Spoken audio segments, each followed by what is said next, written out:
Luis Severino willing to part with some hair in order to turn back the clock. Severino had a trim scheduled before this start against the Texas Rangers here and decided, you know what? Why don't you just cut it back to the way I was wearing it in 2017? So he went out there with a close cropped cut, and wouldn't you know it, Severino looked like vintage Sevy. 6 innings, no runs, 5 hits, 2 walks and 4 strikeouts. Probably his best performance of the year. I guess you can make a case for the Padres start, but certainly after his last 4, this was a welcome turnaround for Severino.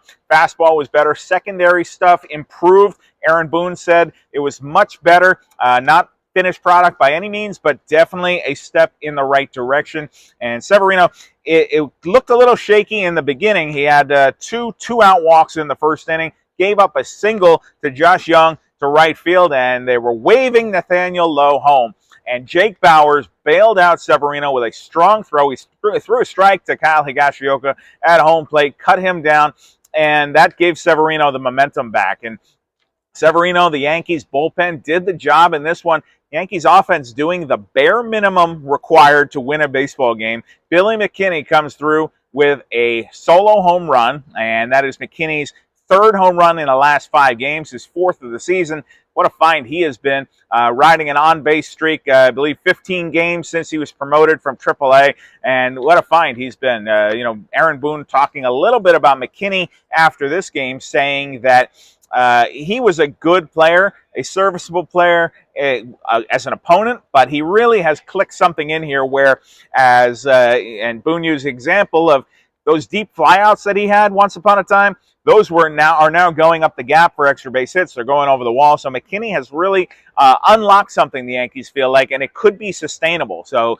what a pickup he has been, especially coming on a day when Aaron Judge said for the first time publicly that he has a torn ligament in his right big toe, and still no official return date timetable on Judge, but generally speaking, and if you read the story we have on MLB.com, we have an expert opinion there that we're probably looking at August for Judge. So going to be more of the same of this, and certainly the Yankees need to get more offense. Can't win 1-0 every night, but for one day here against the first-place Texas Rangers, they were able to do that. Severino went 6 strong. Tommy Kahnle came in, pitching for the 3rd time in 4 days. He got the job done in a 1-2-3 7th inning. Wandy Peralta still a little shaky there in the 8th. 2 singles and then a strikeout.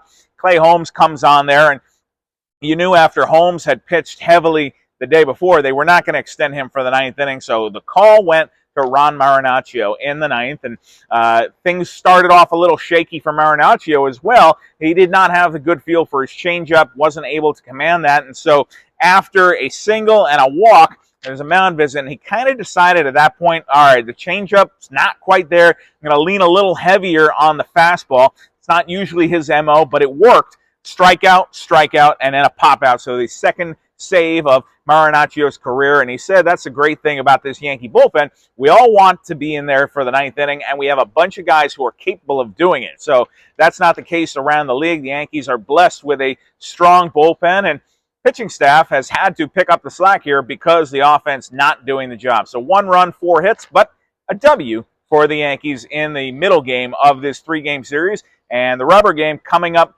tomorrow. Yankees and Rangers will finish this one off in a day game. So once again, your final score from Yankee Stadium, it's the Yankees 1 and the Rangers 0. That's the hokey pokey. That's what it's all about. We'll see you tomorrow afternoon.